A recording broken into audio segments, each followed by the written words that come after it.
Misalnya perspektif per provinsi dalam bentuk peta seperti ini, kemudian Ayo, kita per kuartalnya jalan. seperti ini, Kita dalam bentuk menuju. grafik Hah? proporsinya Tinggal lah, seperti biar ini ngomong dan sendiri. secara menyeluruh. Nah, ini sebenarnya fitur-fitur ini dihadirkan seperti ini agar kita bisa melihat dan memfilter dari berbagai sisi ya. Nah, kemudian ada lagi fitur tentang publikasi internasional. Di sini kami menyebutnya Quartile of Publication. Jadi ini khusus pembagian kuartil ya dari publikasi Scopus.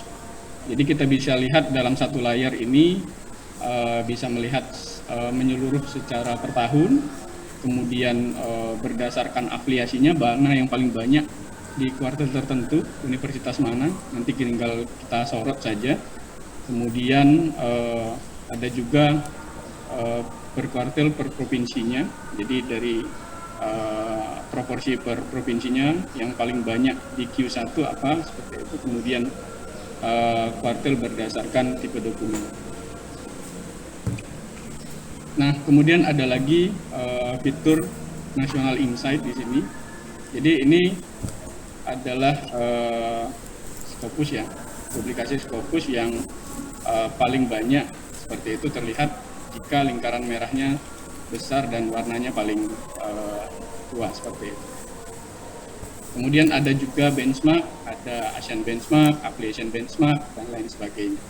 Mungkin saya langsung demo saja ya. Nah, untuk pertama kali mengakses fitur dari Sinta Insight atau Go Insight adalah kita login dulu ke website-nya.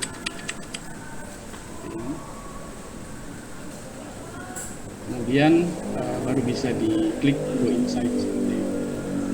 Nah, di sini ada publication map tadi berdasarkan Scopus Index. Jadi kita bisa filter misalnya hanya kuartil 1 saja yang kita tampilkan. Nah, ya ini jumlah-jumlah yang publikasi Scopus yang Q1 misalnya.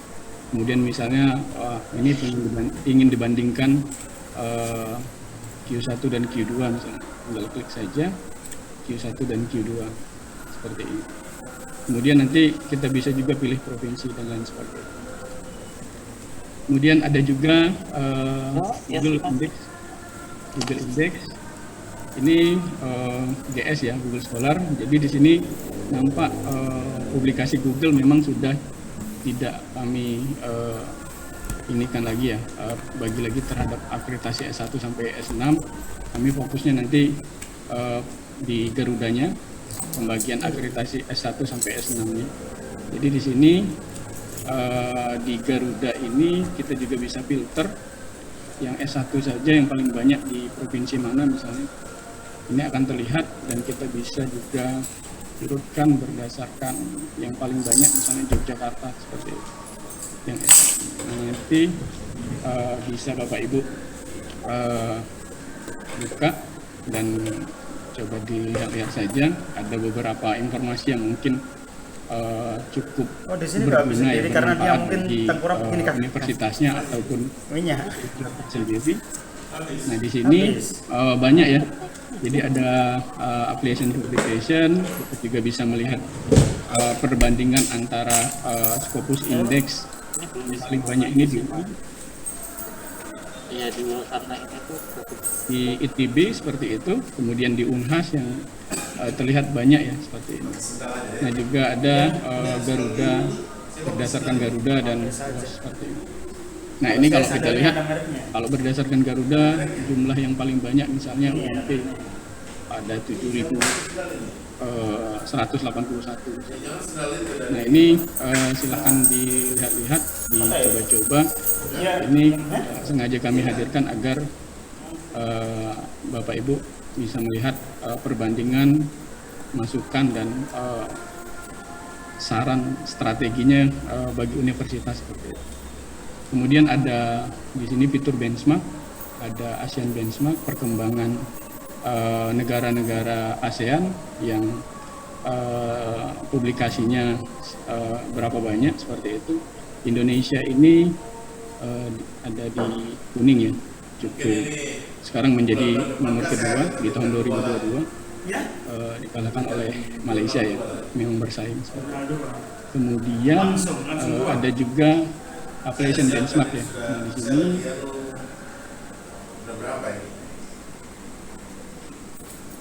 kita bisa membandingkan, mengkomparasi ya antara dua atau lebih. Kita bisa pilih di sini beberapa universitas, kemudian kita komparasi secara quantity dan quality ya. Jadi di sini jumlah dokumen kita bisa dibandingkan antara misalnya UI dengan ITB. UI jumlahnya banyak misalnya. Terus kita bisa bandingkan juga Q1-nya berapa banyak di ITB dan UI ya. Jadi kita bisa lihat perbandingan antara jumlah dan kualitas. Nah, kemudian ada juga Appalachian Benchmark by Skyfall ya. Ini kami ambil dari Skyfall. Jadi data ini sengaja di crawling agar untuk perbandingan hanya PTNBH saja ya. Kalau ini. Kemudian lagi ada author area. Ini masih dalam pengembangan, jadi kita bisa melihat di Indonesia itu author area atau field area yang lebih dari 1.000 author itu ini subjek-subjeknya atau field areanya. Jadi misalnya manajemen ada 7.000 user. Nah, ini akan dikembangkan lagi. Mungkin nanti ada author, list authornya di sini ketika diklik, dan fitur-fitur lainnya agar bisa melihat data ini dari berbagai perspektif. Nah, kemudian ada WCU indikator. Ini sebenarnya mengacu ke World Class University yang ada di menu ini ya. Jadi sebenarnya ini di fitur Sinta juga ada World Class University yang lebih kompleks nantinya. Ada sesi khusus mungkin nantinya. Ini ketika diklik Bapak Ibu bisa melihat performance dari World Class University yang sudah terdaftar di Skyfall. Jadi ini data-data yang menyangkut WCO Analysis atau World Class University. Jadi bisa diakses secara publik. Lanjut lagi. Nah, di sini kita bisa melihat subjek analisis ya. Jadi Indonesia ini lebih banyak meneliti atau publikasinya lebih banyak ke natural science dari subjek-subjek yang ada di Skyfall yang standar Scopus itu ternyata Indonesia ada di natural science yang paling banyak. Kemudian kita bisa lihat statistik per tahunnya. Jadi per subjek area ini ada engineering teknologi, life science, kemudian natural science, social science management. Nah, ini bisa kita bandingkan per tahunnya, perkembangannya seperti itu. Kemudian ada lagi citation analysis. Nah, ini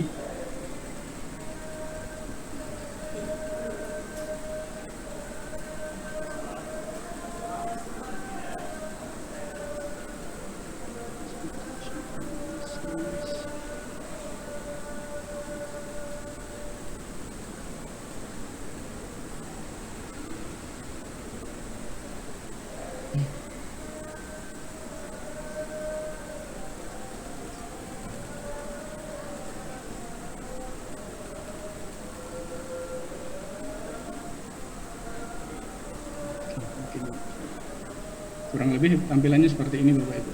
Citation analysis.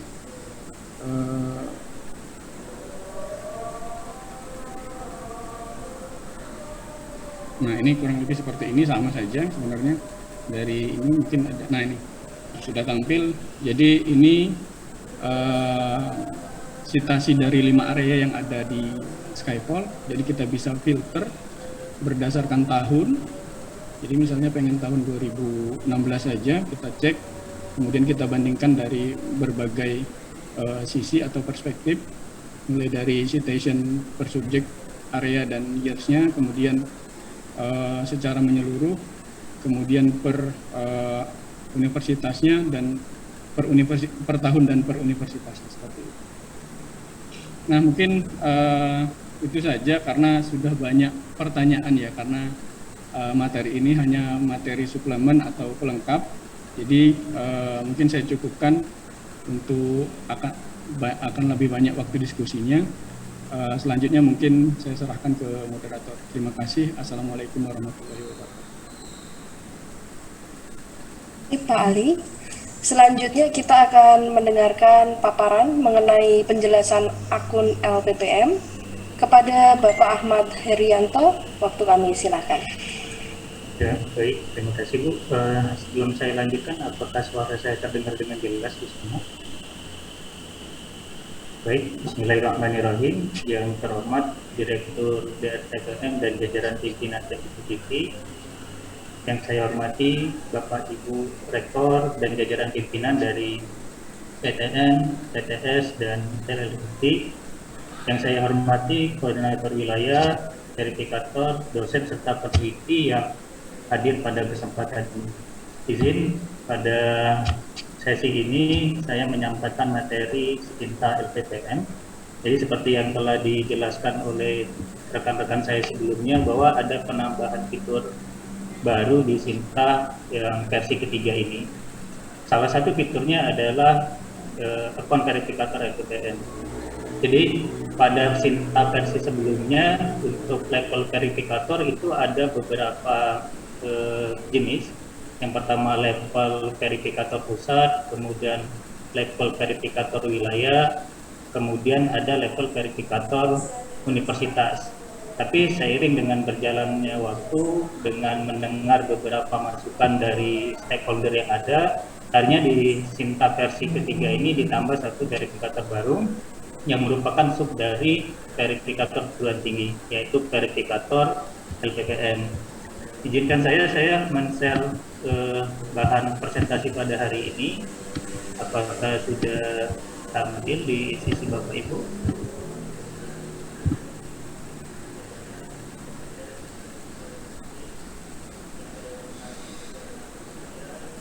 Di Sinta LPPM ini ada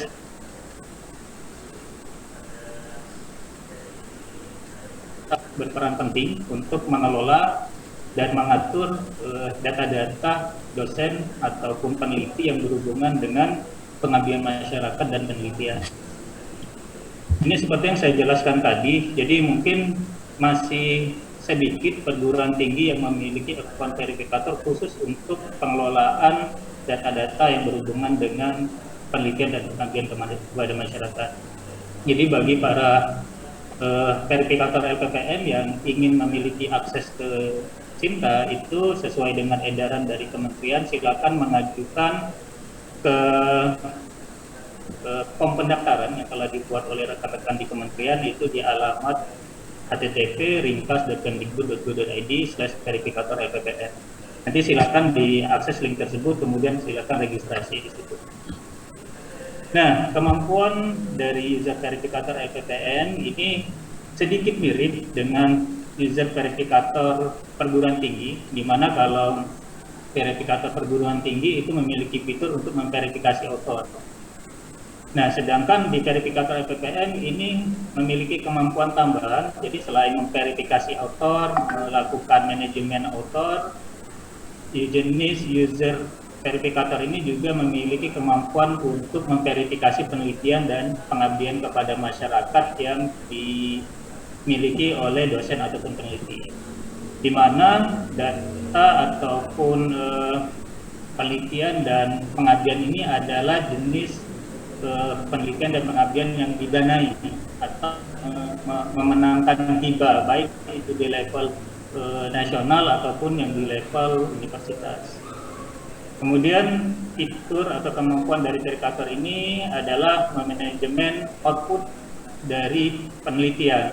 Nah, tadi seperti yang sudah dijelaskan oleh rekan-rekan sebelumnya, ada data baru di Sinta, yaitu data mengenai produk dan prototipe, di mana produk dan prototipe ini memiliki hubungan erat dengan penelitian yang dilakukan oleh dosen, khususnya penelitian yang didanai oleh negara ataupun oleh perguruan tinggi.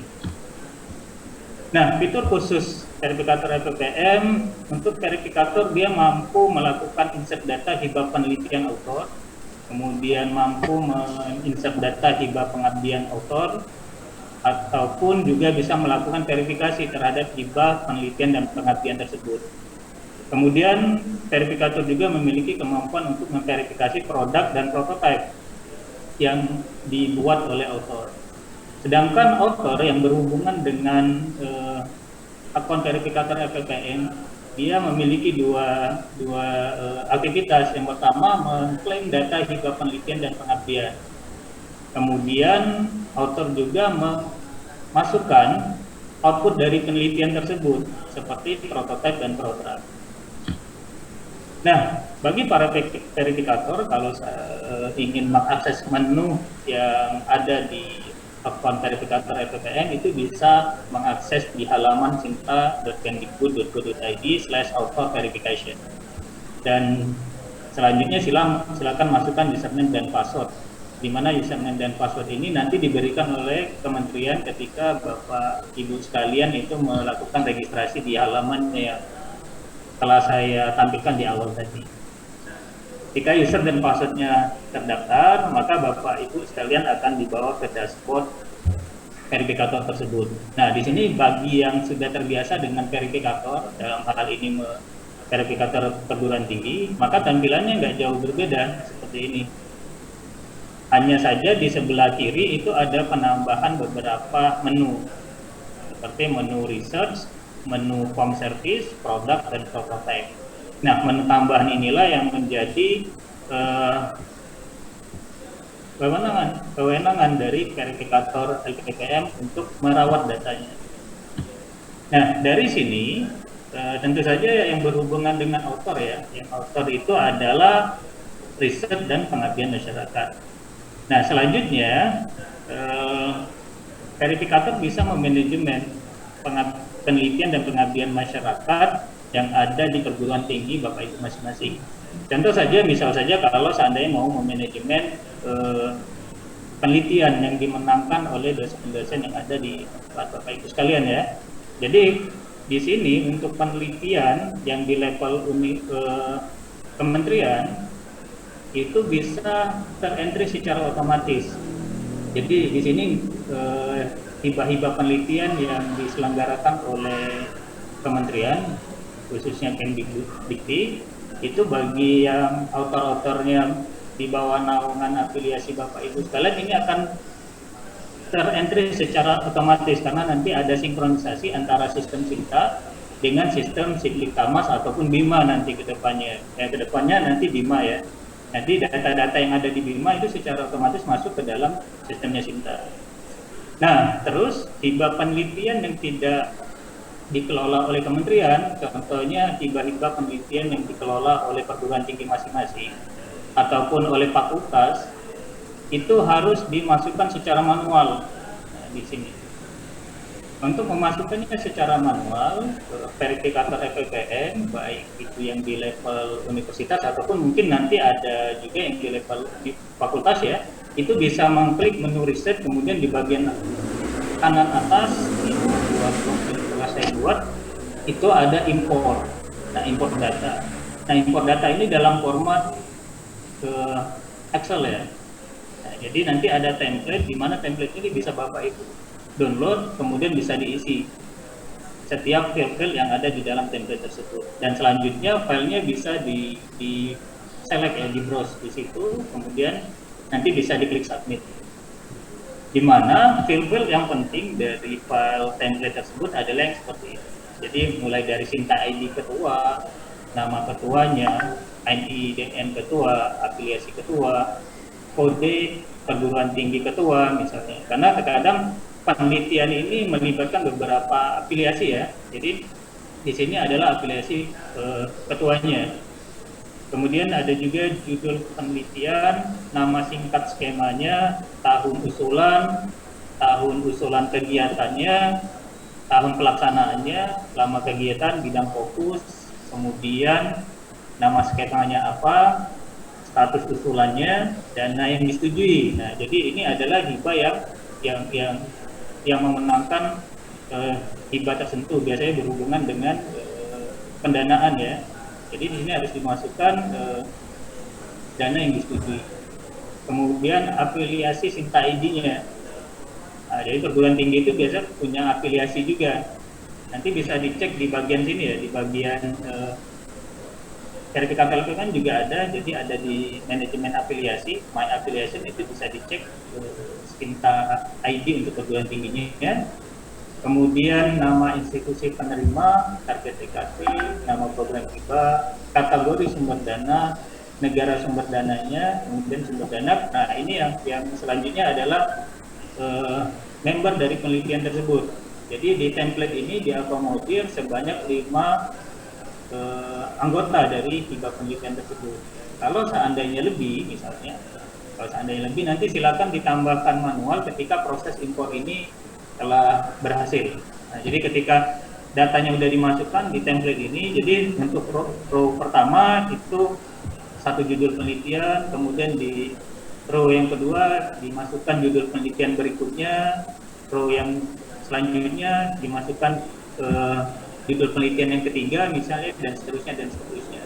Anggap saja hibah penelitiannya itu 1 tahun misalnya, Bapak Ibu masukkan di seluruh pemenang hibah, seluruh judul yang didanai itu masukkan aja semua. Anggap aja ada 100 misalnya, maka ada 100 baris yang di entry. Dan di sini perlu diketahui bahwa Sinta ID itu wajib. Jadi autor ataupun anggota peneliti yang tidak memiliki Sinta ID nggak usah dimasukkan di sini. Jadi yang hanya memiliki Sinta ID saja. Jadi kalau seandainya ada rekan dosen menjadi anggota hibah penelitian Bapak Ibu, menjadi anggota salah satu dosen ya di tempat Bapak Ibu, tapi dia tidak memiliki Sinta ID, maka suruh buat Sinta ID dulu sebelum mengentrikan ini. Kalau dia tidak punya Sinta ID, itu nggak bisa dilanjutkan proses impornya. Jadi skenario-nya kalau memang si dosen tetap memaksakan tidak mau meregistrasikan di Sinta, maka lebih baik dihapus daripada datanya tidak terdaftar di Sinta. Karena nanti efeknya dosen lain yang akan mengklaim penelitian tersebut, termasuk juga output dari penelitian berupa produk dan prototype, itu tidak bisa dilakukan. Nah, selanjutnya setelah template tersebut diisi, kemudian kita bisa submit. Kemudian nanti akan muncul halaman sebagai berikut. Nah, kita tinggal memvalidasi dan mengupload. Jadi kalau ada 100, maka di sini akan ada 100 nanti tampilannya. 100 judul. Kemudian validation and upload. Selanjutnya, judul hibah penelitian tersebut sudah terdaftar di sistem Sinta. Nah, selanjutnya, kalau seandainya di ketua pengusul sudah terdaftar di Sinta dan wajib terdaftar di Sinta ya, dan anggota-anggotanya pun juga sudah dimasukkan di sini, maka di halaman author Sintanya nanti bisa melihat list-list hibah-hibah penelitian yang pernah mereka dapati dan didanai. Nah, selanjutnya selain mengentrikan, si verifikator LPPM juga bisa melakukan modifikasi terhadap data yang sudah dibuat tadi. Jadi kalau mau memodifikasinya tinggal Bapak Ibu klik di bagian judul, saja bisa dimodifikasi. Jadi misal saja ada kesalahan misalnya terhadap judul, itu silakan dimodifikasi. Ataupun juga misal saja anggotanya sudah ada 10 misal saja ya, walaupun sangat jarang ada hibah penelitian yang diusulkan itu 10 anggota, tapi karena ini penelitiannya besar misal saja, yang memungkinkan atau yang mengharuskan bahwa anggotanya itu banyak, nah maka yang member ke-6, ke-7, ke-8